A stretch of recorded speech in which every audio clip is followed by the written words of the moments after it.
आरदाळ येथे रानभाजी महोत्सव उत्साहात 70 पेक्षा अधिक औषधी रानभाज्यांचे प्रदर्शन, महिला बचत गटाचा उत्स्फूर्त सहभाग। आजरा तालुक्यातील आरदाळ येथे महाराष्ट्र शासन कृषी विभाग, कृषी तंत्रज्ञान व्यवस्थापन यंत्रणा आत्मा कोल्हापूर आणि भैरीदेवी सेंद्रिय शेती शेतकरी गट तसेच ग्रामपंचायत आरदाळ यांच्या संयुक्त विद्यमाने रानभाजी महोत्सव 2025 उत्साहात संपन्न झाला।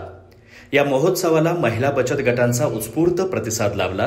महिलांनी 70 पेक्षा अधिक प्रकारच्या औषधी रानभाज्यांपासून बनवलेल्या स्वादिष्ट पाककृती सादर करून प्रदर्शन गाजवलं।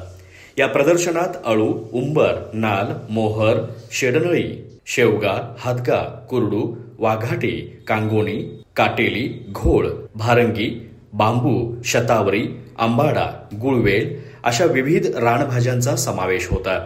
रानभाजी पाककला स्पर्धेत महिलांनी औषधीयुक्त भाज्यांपासून खास पदार्थ सादर केले। सर्व सहभागी महिलांना प्रमाणपत्र देऊन गौरवण्यात आलं।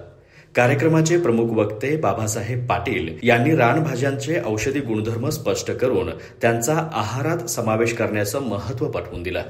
यावेळी ओळख औषधी रानभाज्यांची या माहिती पुस्तकाचं उद्घाटन प्रमुख पाहुण्यांच्या हस्ते करण्यात आलं।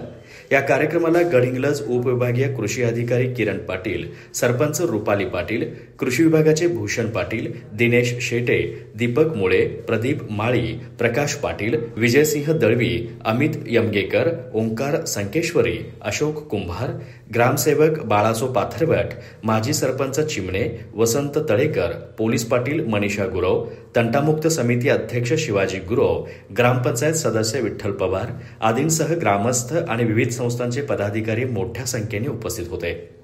सूत्रसंचालन विनायक पुंडपळ यांनी केलं, तर आभार पीजी पाटील यांनी मानले। अधिक माहिती आणि ताज्या घडामोडींसाठी आजच आमचे चॅनल सबस्क्राइब करा।